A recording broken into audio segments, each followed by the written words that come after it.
Attend ang ating kick-off training. Kayo ang magiging next champion sa AIM Global.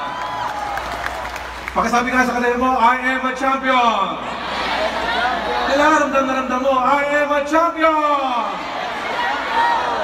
Kung champion pag-uusapan mga kapatid mga kaibigan, parang sa sports. Kung champion pag-uusapan, malamang pamilyar sa inyo si Manny Pacquiao. Yes or yes? Manny Pacquiao, champion o champion? Saan siya champion? Sa boxing.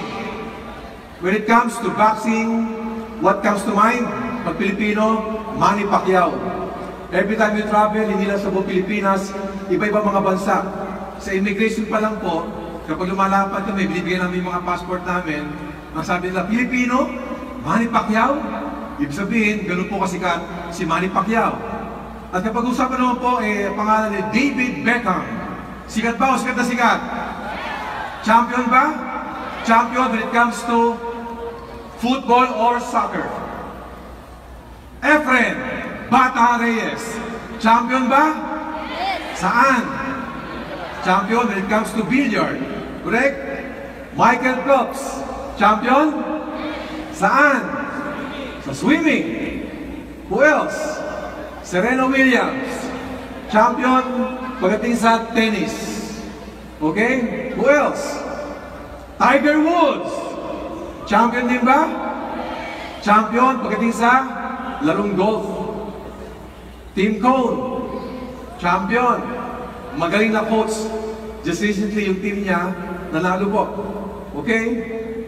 Who else? Eto matindi. Pamilyar ba? Dr. Ed Cabanton. Palakpan natin. Saan champion si Dr. Ed Cabanton?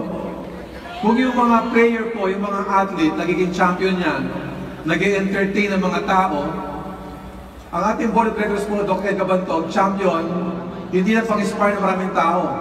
Champion siya kasi yung mga distributor po, ginagawa niyang multi-millionaires. Yun ang lamang ng ating Chief Executive Officer. Alam niyo, pag-usapan po ang si Dr. Ed Cabanton, siya po mismo ay hands-on sa negosyo. Hindi lang siya may-ari ng kumpanya, hindi lang sa presidente ng kumpanya. Siya mismo po, kung ano ang ginagawa ng mga distributors, ginagawa rin po ng ating Chief Executive Officer. Palakpan niyo, Dr. Ed Cabanton. What do they have in common? Sila po yung mga taong mga champions. Tama?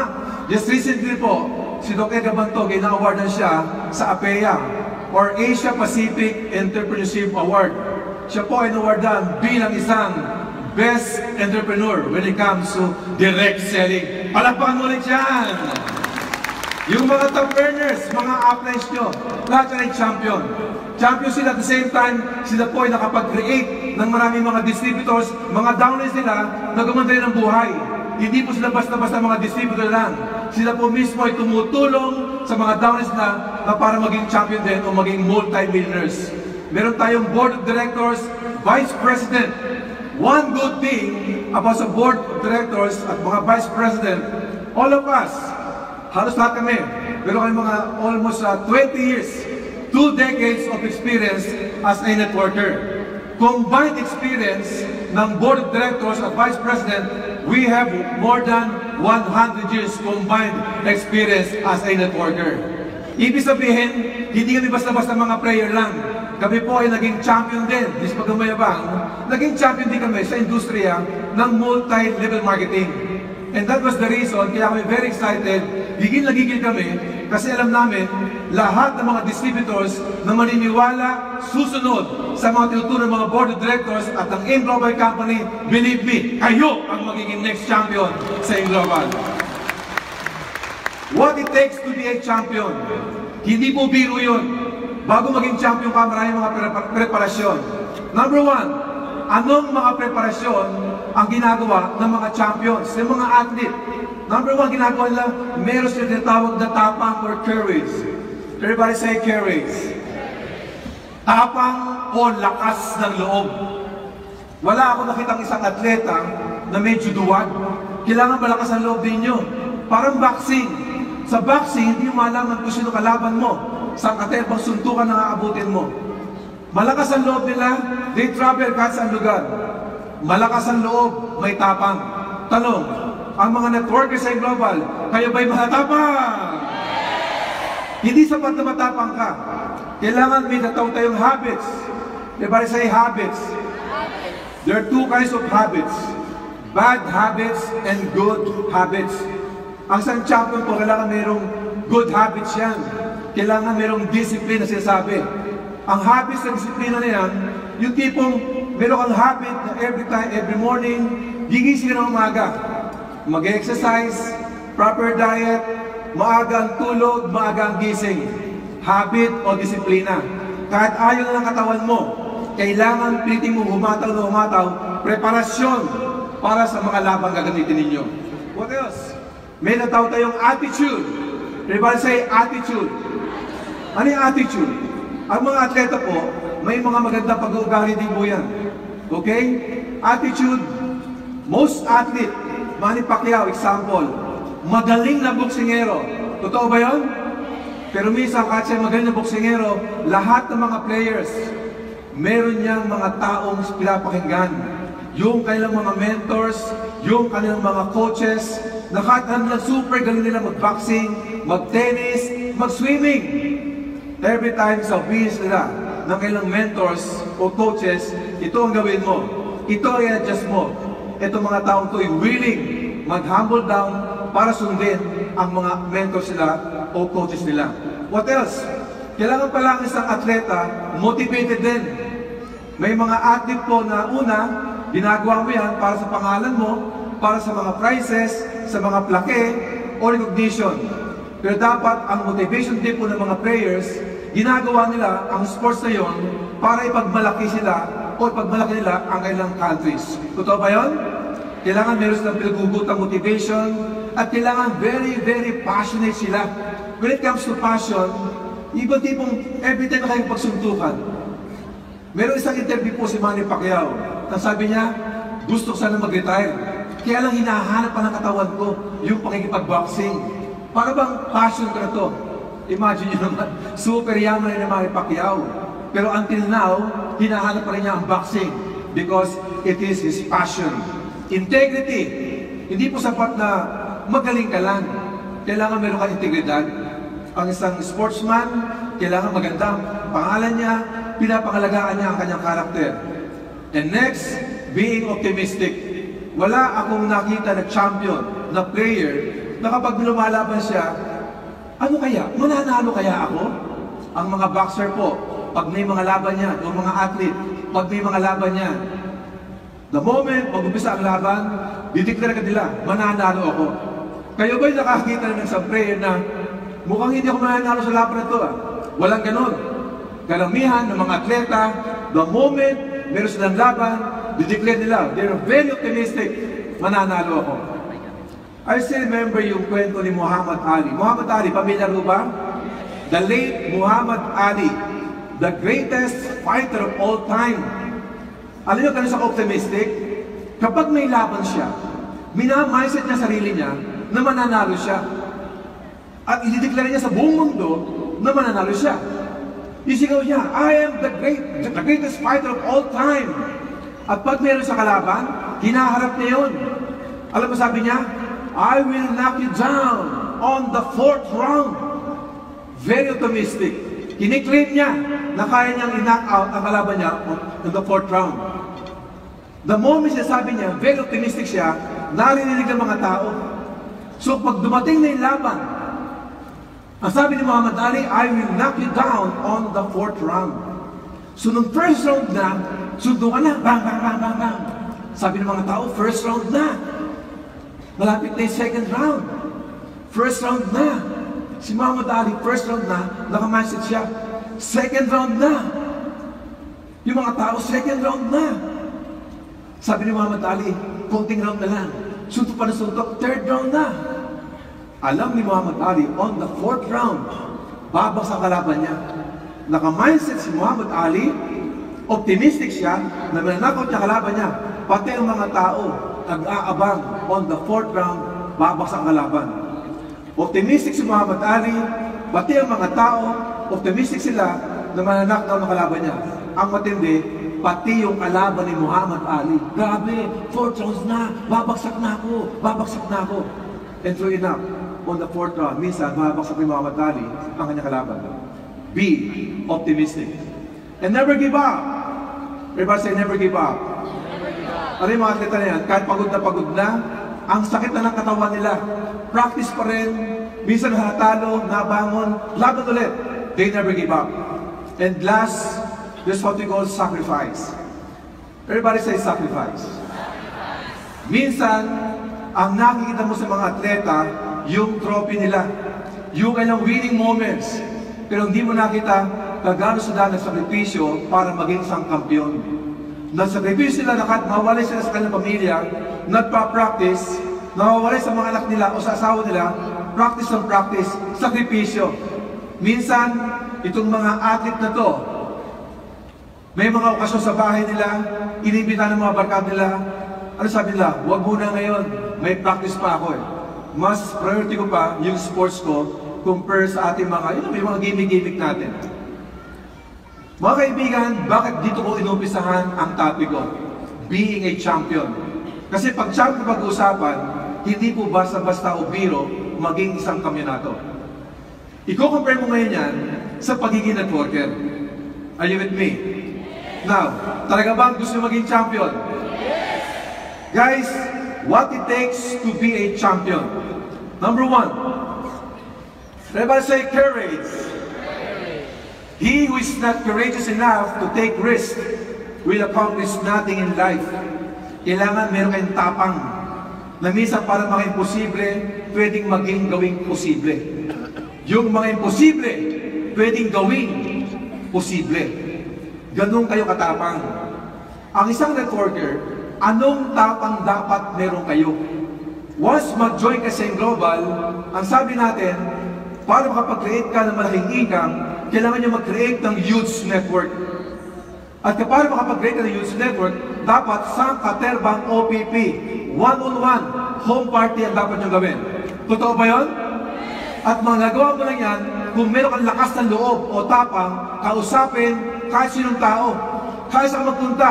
Pag may nakita kang prospect, malakas ang loob mo, nakausapin sila. Recently po, last year, merong isang distributor. One of our top earners sa Global.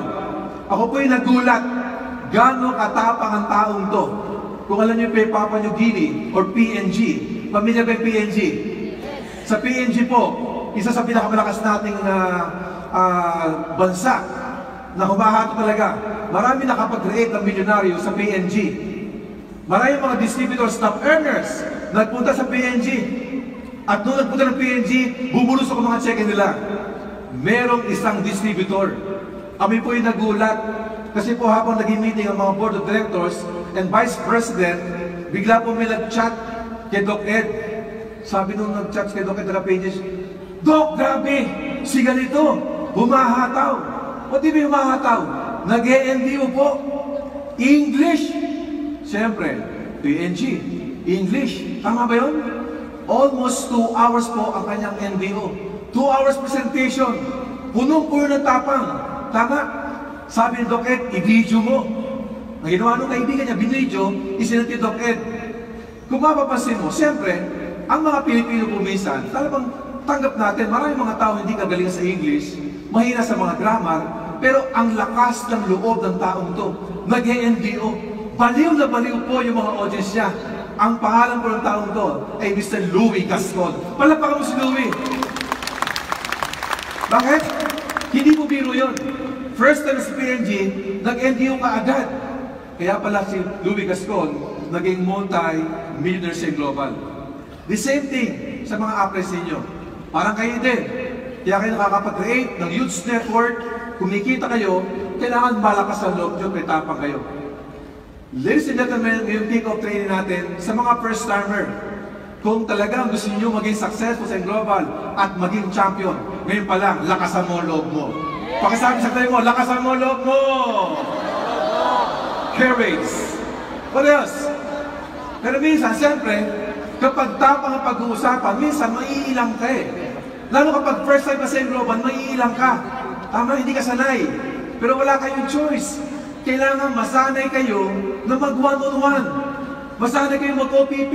Masanay kayo mag-home party. Always communicate with your uplines. Importante yan. Kung hindi kayo sanay, normal yon.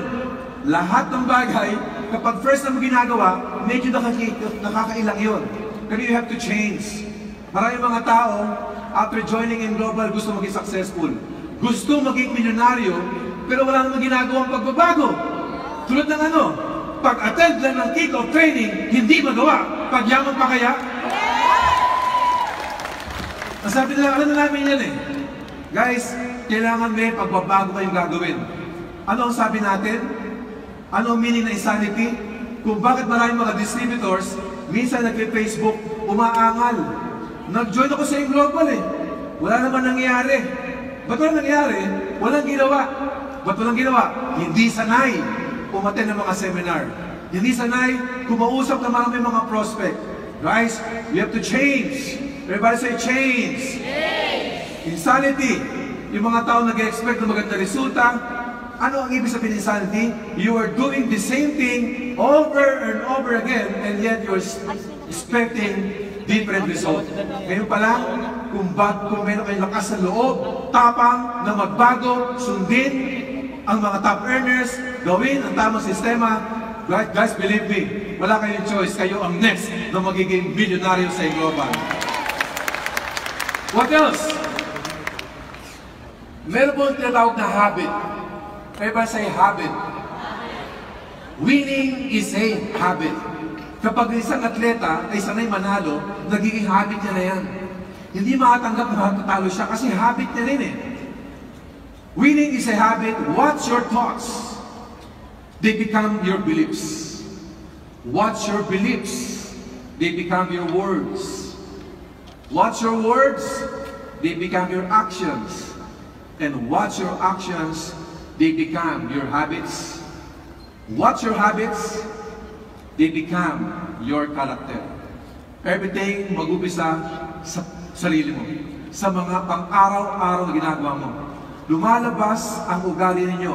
Bad habits and good habits. At bilang isang mga distributor ngayon pa lang po, masanay kayo sa ating tinatawag na good habits. At pag-usapan po yung good habits, ngayon pa lang, the moment mag-isip ka, maging habit mo na maging positibo ka. Kasi kung ano iniisip mo, lumalabas na ibig mo, ikinikilos ng katawan. At ang resulta, sumusunod. Ngayon pa lang, maging habit mo na maging positibo ka. Pagkasabi ka sa kanay mo, maging positibo ka naman. Tama? Positive. You can create positive result with a negative mind. Ngayon pa lang, positibo ka lagi. At pag-usapan ng habit, meron tayong tawag na habit loop. Yung habit loop, there are three elements of habit. Number one, meron tayong tawag na cue. Merong routine at merong reward. Kung habit mo, every 4 a.m. gumigising ka, kapag gumising ka, mag-exercise ka. Exercise ka. Ang tawag doon, routine. Once 4 a.m., automatic magigising ka. Exercise ka. Anong reward doon? Gaganda ang katawan ninyo.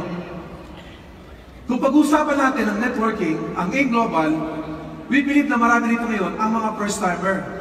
Marami sa inyo rito ngayon ang mga part-timer. Tama ba yun? Sa mga part-timers, okay lang yan.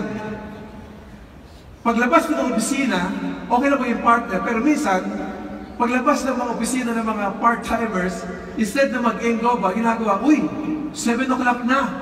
Either mamasyal, pupunta ng mall, manood ng sine, or manood ng TV. Naging habit na yun. Naging routine. Anong reward? Sila ay na-entertain lang. Tama? Pero after that, wala naman ho resulta. Kaya kayo mga first-timer, mga part-timers sa Global, make it a habit na after ng trabaho ninyo, 6 p.m., 7 p.m., maging habit mo na pumunta ka sa head office, pumunta ka ng mga seminar, pumunta ka sa mga apples ninyo. At kapag yan, nagiging routine nyo na, believe me, kahit part-timer ka, pakonti-konti, lumalaki ang mga downloads ninyo, dumadami sila, and income, result will always follow. Make it a habit. Huwag nyo sasayangin ang mga oras ninyo. Importante yan. Habit of a champion. Ano daw ang habit ng mga champion? Habit of a champion, number one, you have to picture yourself winning or mental rehearsal. Kaya na po, may pinakita ko sa inyo mga pictures. Isa doon, si Michael Phelps. Saan magaling si Michael Phelps? Sa swimming. Alam ba paano mag-rehearse si Michael Phelps? He mentally rehearses 2 hours in a day in a swimming pool. Every day, na-swimming pool siya, and he mentally rehearses na siya swimming. Pinapakanda niya ng bigang tubig, yung sigawan ng tao every day. Hindi pa nangyayari yun, na nakikita niya sarili niya, paano siya mag-swimming. Habit of a champion. Walang pinagkaiba sa global. Kayo mga distributor, kung talagang gusto maging champion, you have to mentally rehearse. Picture yourself winning. What do I mean? Pag may kausap kayo, kailangan preparado ka. Hindi pa kayo nakikita, alam mo ngayon ang suot mo. Lahat naka-prepared. Parang training. Ngayon, hindi pa nangyayari to? Alam na namin sa suot namin, sapatos, pantalon, lahat alam na namin. Paano kayo mag-discuss? Mini-mentally rehearse namin. Para pagdating sa stage, alam namin ang aming sasabihin. Walang pinagkaiba sa mga distributors. Kayo mga distributors, every time may kausap kayo, one-on-one man yan, home party, i-rehearse mo sa utak mo. Paano mo ginakausap ang prospect mo? Paano ka nagkakontak ng meeting after meeting? Hindi pa nangyayari yan, pero buong-buo na sa mga isipan ninyo. What else? Always strive for improvements. Kung napapasin mo na magaling ka sa NDO, after ng NDO, master mo naman ang product. After product, master mo naman ang one-on-one presentation. After that, master mo naman ang home party. Lagi kayong mag-i-improve. Are you with me? Always strive for improvements. What else? Next is stay focused and positive. Kailangan nakapokus kayo. Sa global po, maraming distraction. Bilang isang networker, bilang isang champion, bilang isang leader, saan katerba po mga distraction na nakapaligid sa atin? Saan katerba mga kumpanya na nagbubukas? Tama? Kayo naman, kapag bagong-bago, pag kayo na-defocus, may tendency na sumisilti sa ibang kumpanya. Sabi ko nga, you cannot serve two masters at the same time. Kapag aim global lang. Mag-focus ka sa aim global. And believe me, kapag nag-focus ka sa aim global at positibo ka, again, wala kayong choice. Gaganda ang buhay mo sa aim global. Maliwanag ba yan? Stay focused. Huwag kayo magpapa-apekto sa mga distraction. What else? Do what you love. Kailangan pala mahalin mo ang ginagawa mo. Mahalin mo ang ginagawa mo. Every time we travel together with Sir Jerry Gonzalez, every time we travel, siyempre iba-ibang mga distributors po. Pag kami nagpunta ng Gensan, automatic mayroong kasunod yun na Davao, either Panabo o Tagum o Digos. Pag nagpunta kami ng Cebu, may Dumaguete, may Bohol. Pag may Iloilo, mayroong Rojas, may kunin ko namin, isang Bacolod, kung saan lugar. At isa lagi ang tanong ng mga aming mga distributors, doon mga minimentora namin. Alam mo sabi sa amin, Sir, hindi ba kayo napapagod sa ginagawa nyo? If you will check our schedule, almost every day we travel. Almost every day we conduct trainings. Ang tanong sa amin, kung hindi na ako napapagod. Alam mo sagot namin? Hindi. Bakit? Kasi mahal namin ang ginagawa namin. Pag mahal mo ang isang bagay, hindi ka mapapagod.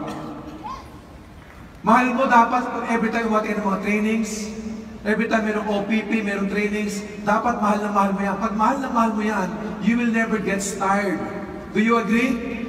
Kaya minsan kung aalamin niyo po yung mga distributor, kapag lagi mo narinig na puro complain, puro angal, ito yung mga distributor na walang ginagawa. Kung alam mo yayaman ka sa global, kung alam mo gaganda ang buhay sa global, kailangan mahalin mo na ito. Wala akong nakitang top earners na naging multi-millionaires na hindi niya mahal ang kumpanyang global. Tanong, mahal niyo ba ang kumpanya? Mahal niyo ba ang global? Kung mahal mo ito, guys, believe me, lagi ka excited. Remember my NDO topic?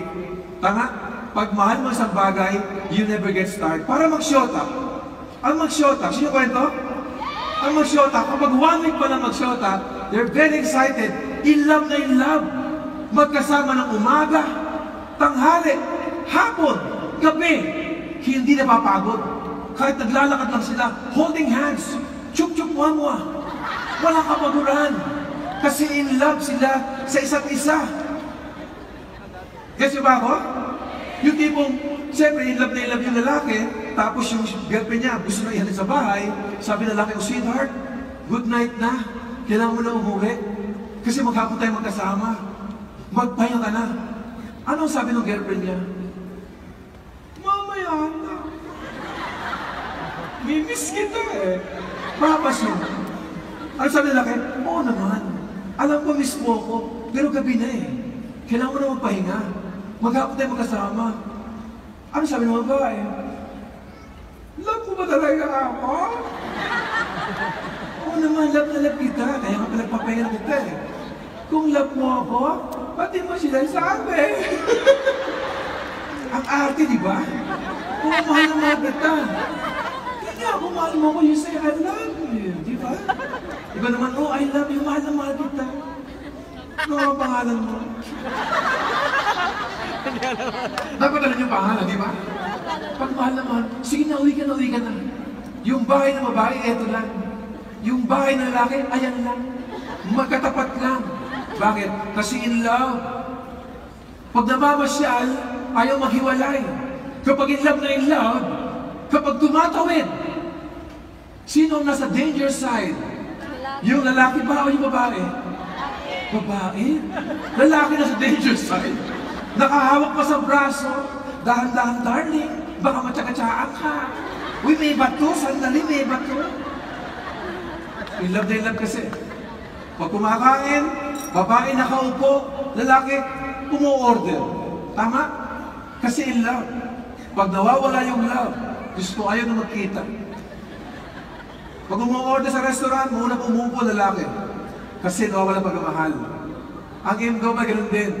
Para mapagod, kailangan in love ka sa global. Tama? In love ka, excited ka. Kapag nakita mo si upline, kapag may mga trainings, kailangan in love kayo. Do what you love. What else? Eto pa. Next is,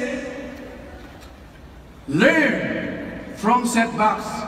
Ano nyo, bago kayo maging champion, bago maging multi-million sa global, marami kayong pagdadaanan dito. Minsan marami mga failures. Kayo ba'y nag-fail na sa mga presentation ninyo? Kayo ba'y na-India na? Kayo ba'y pinagtawanan na? Yung tipong pag may kausap ka, wagas mga ako. Uy, maganda niya kausap mo sa global. Talaga? Magkita tayo. Ikaw naman, very excited. Tama? Ang usapan, alas 10. Malamang 8 a.m. pa lang, nakahanda ka na. Tama? You're very excited. Tapos malapit na, alas 10 lang, parating na siya. Wala pa rin. Alas 11, wala pa rin. Alas 4 na, hanggang ngayon, wala pa rin. Minsan sumasama loob nyo. You have to learn from that. Lahat po kami na-experience yun. May mga downlines, prospect na ako na darating, tapos hindi dumarating. Learn from that mistakes. Okay lang yun, hindi mistakes yun. Kapag nag-present ka, walang naiwala, okay lang yan. As long as may kinakausap ka, hindi mo siya mag-join, panalo ka pa rin. Kasi pwede isipin, pinag-practice mo lang naman sila. Yes! Push through rough patches. Along the way, may mga obstacles. May mga challenges, okay lang yan. Lahat ng mga top earners, na-experience yan. Next is attitude. Everybody say attitude. Importante po ang pag-uugali dito. Tama? Attitude. Your attitude, not your aptitude. Your attitude, not your attitude, will determine your altitude. Ugali pag-usapan dito. Sa mga first timers, ngayon pa lang po, diretsuhan tayo. Kung talagang gusto maging successful sa global ngayon pa lang, learn na mag-humble down kayo. Wala kayong choice. Kasi minsan may mga distributor na hindi umaangat. Tama? Kapag mas bata sa iyo ang downline, ang upline mo, mas matalino ka sa upline mo, mas magaling ka at mas mayaman ka sa upline nyo, hindi kayo nakikinig. Sa global po may kasabihan, kung sinong nauna, kung sinong seryoso, kung sinong committed, siya ang pinapakinggan. Kahit ano pa ang mga background ng mga downlines ninyo o uplines ninyo. Klaro ba yun? Mag-humble down kayo, huwag kayong pasaway. Tama? What else? Yung second attitude sa mga leaders, ngayon po. Kasi akala ng mga tao, attitude lang, design sa mga bago. Ang attitude, design din po yan sa mga material sa global. Kayo mga uplines, mga leaders, the more kumikita ka, the more nagiging milyonaryo ka, the more dapat kayo mag-humble down. Huwag lalagay sa mga utak-ulo ninyo yung success ninyo. Huwag aangat ang lupa, ang paa sa lupa kapag kumikita ka na. The more ka nagiging successful, the more kayo mag-humble down. Maganda ba yun? Yes. The more kumikita ka, the more kayo matay ng mga seminars o mga trainings. Bakit po? Mahirap magturo ng isang bagay na hindi mo naman ginagawa. Kapag nakita ng downrise mo ngayon, si upline nga umate sa kick-off training. How much more kami na bago pa lang? Guys, gusto ko i-acknowledge, palakpakan si Miss Maylene F. Dani, palakpakan nyo. Isa sa mga top earners, hall of famers na dumating na maaga sa ating trainings. Napakayaman. First global ambassador na babae sa buong AIM Global. Nasa harapan pa at nahiginig. Kung siya nga, top earners, malaking grupo, mas umate sa mga seminar, mas dapat iba sa inyo, nag-upisa pa lang, mas dapat yung attend. Hindi na po si Miss Maylene. Lahat ng mga uplines na nasa loob ng kwartong to o itong moment na to, ngayon palang palakpakan natin silang lahat. What else? After attitude, may nataw tayong motivation. Everybody say motivation. Kailangan ba ng motivation? Ang Sunday worker, believe me, kapag kayo ay umatisa sa mga seminar at nakita mo yung OPP, baliw na baliw ka. Tama? Bilog dito, bilog doon. Paglabas mo na seminar room, grabe, ang tingin mo sa tao, bilog. Ang gagawin mo ngayon yan, alam mo, ngayaman ka, punta dito, punta doon, OPP dito, OPP dyan, bilog-bilog dito, bilog-bilog dyan. At alam naman natin, kapag puro kayo hataw ng hataw, puro OPP, nakaka-burnout yan. Kasi hindi naman po lahat ng mga prospect nyo sasama sa inyo. Kaya importante, at least once a week, umati kayo ng NDO o ng mga special training para ma-motivate kayo. Parang cellphone. Ang cellphone, the more ginagamit na lalobat. Pag nalobat yan, kailangan mo i-charge. Ang disciples po ay ganun din. Pag hataw ka ng hataw, malulobat ka at kailangan nyo magpa-charge. Sa anong paraan? Attend trainings. Motivation. Merong isang istorya. There are two kinds of motivation, external and internal motivation. Merong grupo ng mga foxes. Ay, foxes? Fox? Mga lobo? Alam niyo ba yun? Yung mga foxes ba, mabilis pa tumakbo yan? Merong grupo ng mga lobo. Nagkumentuhan sila, nagkakatawanan. Biglang may dumaan na rabbit. Sabi ng isang lobo o ng isang fox, pare, nakita mo yung rabbit na yun? Hahabulin ko yan. Hahabulin ko yan kasi siya ang gagawin kong pananghalian. Hahabulin ko siya para for my lunch. Tama? Sabi ng tropa niya, sige na, ang daldal mo naman eh. Habulin mo na. Takbo yung fox. Takbo. After 30 minutes, wala pa. After an hour, wala pa. After 2 hours, wala pa. Then after 3 hours, bumalik yung fox. Pagod na pagod. Hingal na hingal. Sabi niya, sabi ng kasama niya, oh, ano nangyari? Nasa na yung rabbit na hinahabol mo? Alam mo, sabi ng fox, sandali lang, ano nangyari? Hindi ko siya inabutan eh. Sabi ng kasama niya, ano? Pagkabilis-bilis mo tumakbo, hindi mo lang inabutan yung rabbit? Bakit kaya? Kasi ang motivation ng fox, habulin niya yung rabbit, gagawing pananghalian.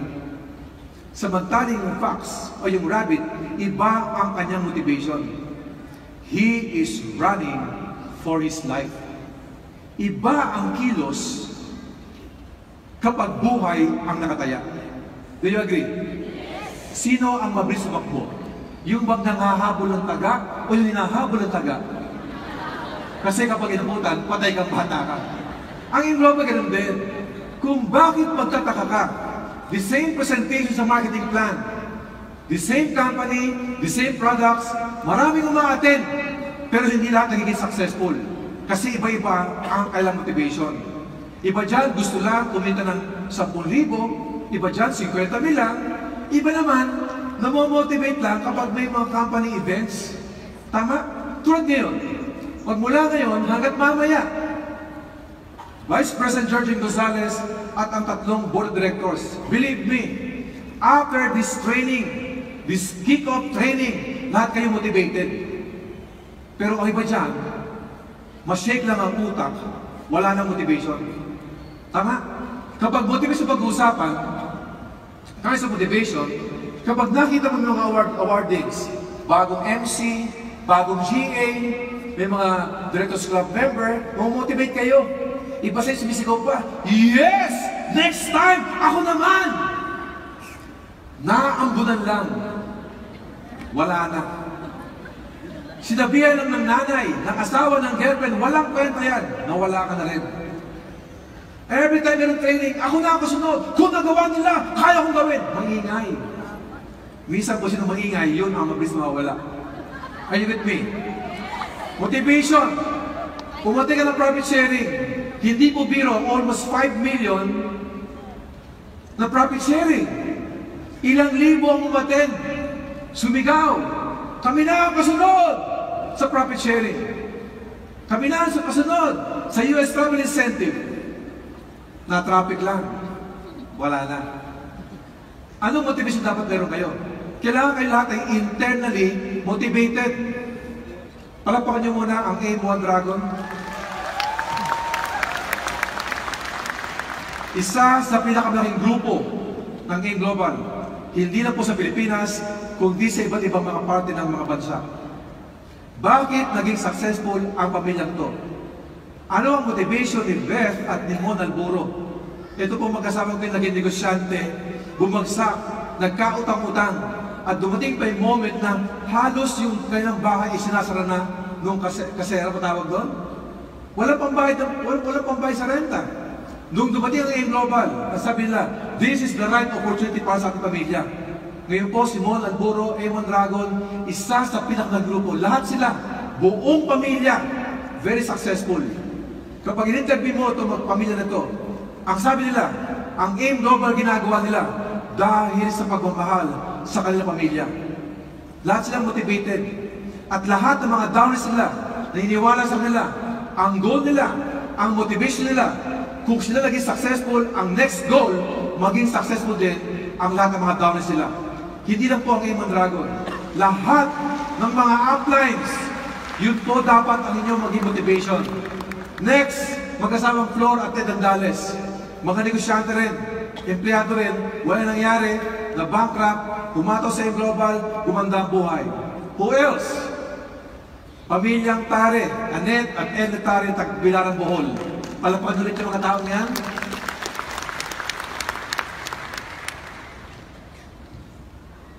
Napasama lang ako dyan.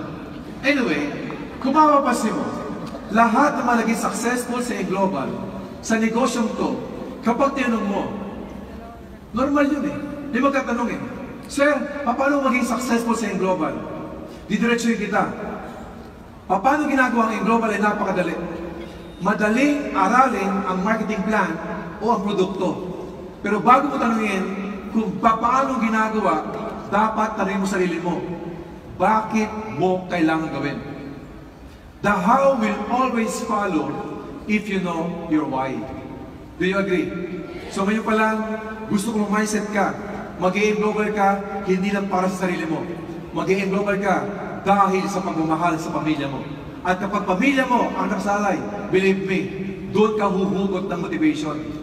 Noong ako po isang active na distributor pa, pag yung mga downlines lumalapit sa akin, Sir, upline, i-motivate mo nga ako. Nahirapan ako eh. Alam mo, tanong sa nila, ganun ba? Bago tayo motivate, matanong ko lang. Ano ba talaga ang dahilan mo? Bakit ka nagiging networker? Ano sabi niya? Yun lang, upline na lang ko na po. Siya mismo makakaalam. Kaya ka nag-join dahil sa pag-match ng family mo. Are you with me? Kailangan kayo ay internally motivated. At syempre, sabi nga natin, may mga pagkakataon, kahit ma-motivate ka, gusto mo umayaw, gusto mo mag-quit. Pero sabi nga dito, when you feel like quitting, think about why you started. Kapag hirap-hirap ka na, lagi mo isipin, ano bang dahilan mo ba't ka naging global? Every time may isip mo pamilya mo, guys, believe me, yun ang magpapamotivate sa'yo.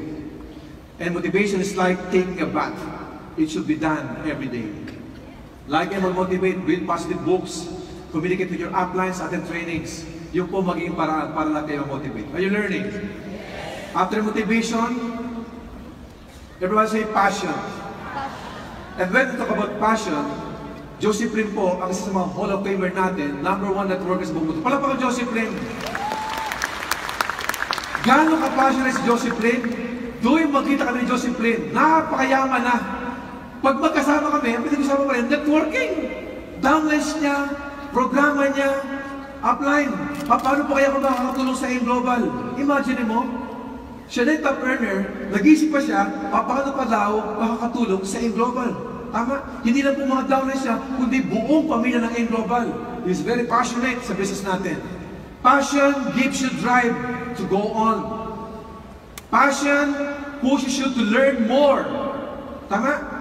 Kapag naging networker ka, huwag kayong magkasawa, aralin na aralin. Manood kayo ng video about AIM Global, mga motivational books, basahin lahat yan. What else? Passion is infectious for others. Do you agree? Nakakahawa yan. Pag ikaw yung lead pong upline, at very passionate ka, kapag nakadikit sa iyo mga downlines mo, nakakahawa yan. Parang success. Ang sabi natin, if you want to become successful in life, listen, follow, copy, at dumikit ka sa mga taong successful kasi magagaya ka sa kanila. Are you with me? Passion is infectious for others. Next is passion makes work fun. Enjoy mo lang. Every time meron kami OPP, home party, kapag wala nag-join, minsan nakasama ng loob yun. Pero after ng OPP, kahit wala na mag-join, nagkatawanan na kami sa mga bloopers namin. In-enjoy namin, may mag-join man o wala. Kasi pag wala man nag-join, natututo ka naman, dagdag sa kwento yun. What else? Passion is the beginning of success. Guys, ngayon pa lang, kayo mga first-timers, o miyembro kasi global, be passionate in what we're doing. Next is integrity. Everybody say integrity. Integrity means following your moral or ethical conviction and doing the right thing in all circumstances, even if no one is watching you. Ang larong golf sa game of etiquette and honesty. Alam niyo ba sa golf, pag pumalo ka, kung saan man pumunta yung bola ninyo, minsan sa grass o sa tubig, hindi pwedeng galawin yun. Kahit walang nakakakita sa'yo, hindi mo gagalawin yun. Game of etiquette and honesty. Kahit hirap-hirap sila. Kung nasa tubig man yan o nasa damuhan, papaluin pa rin. Actually, pwede mo dayain yun eh. Ginagawa nila sa game of honesty. Ang AIM Global ganun din. May mga distributors, sumusunod lang po sa company policy kapag nahingi na ng management o ng upline. Pag wala si upline o walang management, makapagbagsak ka ng presyo. Makapanulot nga. Guys, integrity. Sundin nyo lang po ang company policy. Kahit walang nakatingin sa inyo, minsan may mga temptation, o opera ka ng ano-ano, huwag kong pasinin. Kailangan mahalin mo, nilo ka integridad at ang pangalan ninyo. The next is, having integrity means you are true to yourself and will do nothing that demeans or dishonors you. Do you agree? After integrity, what's next? Optimistic. Be optimistic. Kailangan lagi positibo. Kasi remember, nung nasa Hyatt pa ako, marami nang katawa sa akin. Kung ako po'y part-timer pa lang, sa negosyong to, yung mga office mate ko, lagi tinatawa ng walang kwenta yan. Alisan mo na yan. Kung ako po'y lagi negative, malamang hindi pa ako tumuloy bilang sa networker. Optimistic ako. Every time meron akong tao nakikita, iimbitahin ko. Hindi mo sila mag-join, okay lang. Yung swerte nga niya, kahit being isang optimistic na tao, yung mga kausap mo, minsan akala mo hindi sasama, sumasama din pala. Meron isang kwento dyan, nung ako'y nasa front desk, nung ako po'y part-time pa bilang sa networker, lahat na lumalapit sa front desk namin, tinatawag ko yung mga staff namin, "Uy, pare, yapit ka muna." Sabi ng mga staff namin, "Ano yun, Sir Limpid? Grabe, may nakita ko magandang negosyo. Paano ba yan? Ikaw to. Tama? Yung iba di maniniwala, pero optimistic ako. At nakakatuwa, after 2 weeks, nagulat po ako, biglang may tumawag sa akin. sa telepono, sa front desk, ang nalagay, Chief Security Office. Pag tinawagan ka ng security officer, malaman may palpa ka. Pagtawag, di ba, great, good morning, front desk, may help you. Sabi sa bilang line, Mr. Limpin, please come to my office. Ako naman, yari nun. Ano kaya problema nun? Pagpunta ko sa opisina ng aming hepe, ang tangkad nun. His name is Edmond. Ang tangkad. Amerikana. Pagpasok sa pinto, Mr. Limpin, ko, yes sir. Napapansin ko, almost 2 weeks na, lahat ng mga empleyado, dumadaan sa counter mo, tinatawag mo. Tapos nagugulungan kayo, tapos bilog ka ng bilog. Alam mo dahil dyan, na-apekto na ang operations natin. Totoo naman yan eh. Tama, bisa unfair na ako sa kumpanya namin sa hotel. Kasi nga lahat na dumadaan, kinakausap ko. Bisa pag may mga guest pa, sa moment sir, tuloy ko OPP ko, prospecting ko. Tama? Sabi nung hepe namin, mali ang ginagawa mo eh. Alam mo, sabi ko, oo nga sir eh. Pasensya na po kayo sir eh. Hindi ko na talaga mapigilan eh. Hindi mapigilan ang alin. Sir, ikaw ba naman po ang makakilala? Mga high school graduate, dating factory worker, GT driver, kumikita ng 500,000. May kumikita ng 800,000, may kumikita ng 1 million. Alam mo, sabi ng hepe namin, nagtanggal ang Amerikano eh. Ano? Paano ginagawa yun? Paano? Ikaw to sir, ikaw to sir, ikaw to sir. Pinopipi ko. Ha? Ang una naging downline ko. Tama? Yung mga tao sa hotel, yung hepe namin sa hotel, na super negative nung una, dahil ako yung optimistic, positibo, just share the business, may nag-join sa akin. Sumunod nun, yung aming reservations manager, group service manager, part-time 5 bellboy, 8 houseman, part-time. Dumating yung time, yung pangalan ko nakapaskil na sa hotel. Mr. Limpin, huwag kang papasukin, mauubos ang ating mga empleyado. Kinukwento yung mga bagay na yun. Minsan kasi, kapag ikaw ay nagpe-present at maraming mag-block sa'yo, maraming mag-inis sa'yo, malamang mag-negative ka eh. Tama? Isip mo lagi, be positive, optimistic ka. And soon, magkakaroon maganda resulta yan. What else? Never give up. Everybody say never give up. Bago kami maging successful, ladies and gentlemen, gusto ko malaman nyo, alam ko iba sa inyo, kapag nasa na room, power! Grabe! Payaman! Lahat kayo masasaya. Pero pag uwi nyo mamaya, grabe! Payaman! Habang kayo nagkakaroon ng mga sakyan, payaman! Pag uwi sa bahay, payaman! Pagbukas ng bahay ng pinto, payaman! Yung lamesa walang ulam, payaman pa talaga. Nangyari ba yun? Tubig na lang, tubig! Pagbukas ng rep, di tubig, wala. Ang nakalagay sa rep, puro damit. Ginawang cabinet ng refrigerator. Tapos sabihin na namin mo, saan ka galing? Payaman! Putlang sa gutom. Matulog ka na. Gutom lang yan. Puyat lang yan. Ano point ko? Every time may mga seminar, may mga trainings, mamotivate kayo. Oh, power na power ka. Pero time will come, many times in your life, believe me, gusto nyo mag-give up. Ang sa akin lang kapag nag-give kayo, laging isipin, normal to, nahirapan kayo. Lahat ng yumaman sa global, dumating sa point na gusto namin mag-give up. Buti lang may mga trainings, nire-remind kami. Never give up. Just believe. Work hard. Hataw ka ng hataw. Sa akin sa gusto nyo, magkakaroon ka ng maganda resulta. Just believe. Work hard. Never give up. Everybody say never give up.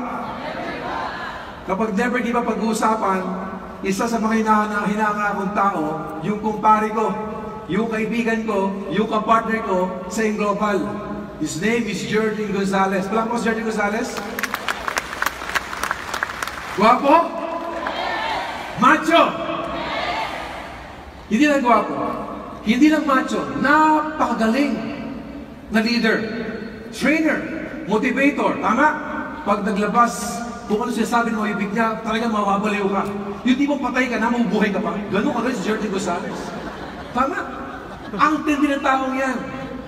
Ang matindi, ang iba sa inyo, nakita, Jordan Gonzalez na ngayon. I've known Jordan Gonzalez for almost 20 years now. Isa sa mga inahanga ko si Jordan Gonzalez pagdating bilang sa networker. Noong ako po'y nag-umpisa pa lang bilang networker, siguro si Jordan ako sa kanya mga 1 year or 2 years. Every time nasa office ako, sa first networking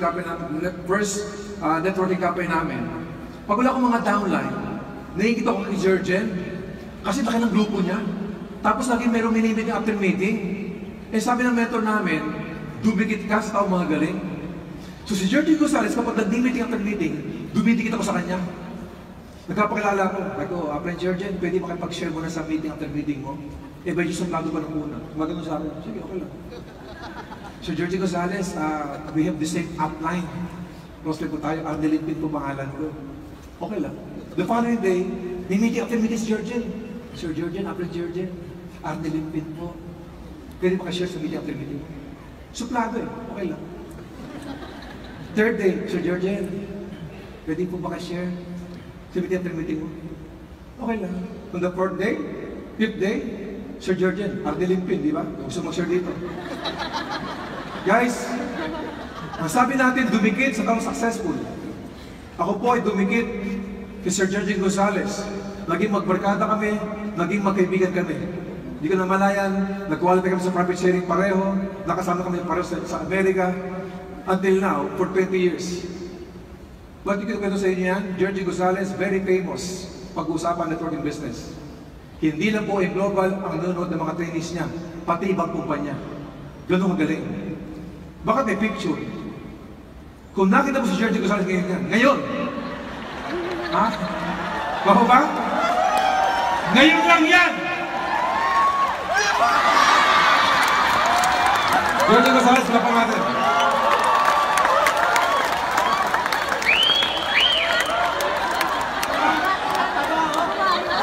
Ano ang koneksyon ng picture na yan sa kick-off training? That guy, he never give up.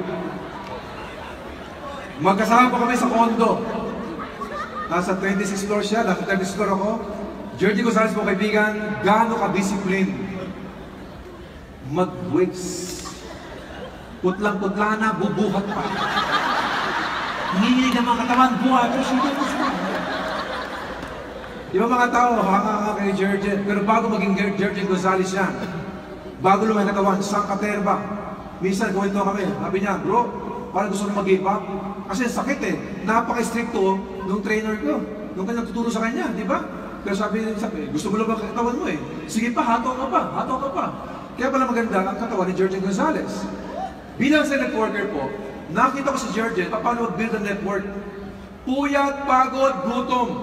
Merong attrition. Tulad na nangyayari sa karamihan dito. Never give up. Because time will come, kung ano po ang resulta ng mga top earners, yun ang resulta na nag-aabang sa inyo lahat. Diba say, never give up! Because the beginning is always the hardest. Sa umpisa lang mahirap magpalaki ng katawan. Sa umpisa lang mahirap mag-build the network. Pero once the whole momentum mo, guys, believe me, kapag nasa momentum ka na, konting kausap lang, konting present ng product, konting share ng produkto o ng ating opportunity, guys, believe me, ang ramang tao, lalapit at lalapit at lalapit sa inyo. Magsasawa ka! Tama? Sabi nga namin sa umpisa, hatayin mo yung global. Work hard para kumita ka ng pera. Sa umpisa, work hard para kumita. Pero time will come, believe me, kapag ginagawa mo ng tamang in global, tamang sistema, ang pera ang hahabol sa inyo. Money, result will always follow kapag ikaw hindi mag-give up. And last, everybody say sacrifice. Guys, sa buhay na to, parang kayo ngayon, today is Sunday, family day, church day. Ang iba sa inyo, after nyo attend church, after nyo makapag-lunch sa pamilya nyo, anong ginawa? Instead na mamasyal, manood ng sine, makipag-banding ko sa mga kaibigan ninyo, mas pinili nyo pa ang umaten ng mga seminar. Mas pinili nyo pa ang umaten ng kick-off training. Guys, sometimes you have to sacrifice something to gain something. Walang pinagkaiba sa larong chess. Sa chess, merong pawn, merong king, queen, rook, merong horse. Ang pinakamataas doon after ng king ay yung queen. Totoo ba yun? Pero question sa mga marunong maglaro ng chess, dumating ba sa time, pinakain mo yung queen mo? Di ba yung queen yung pinakamataas? Yes, sometimes you have to sacrifice your queen to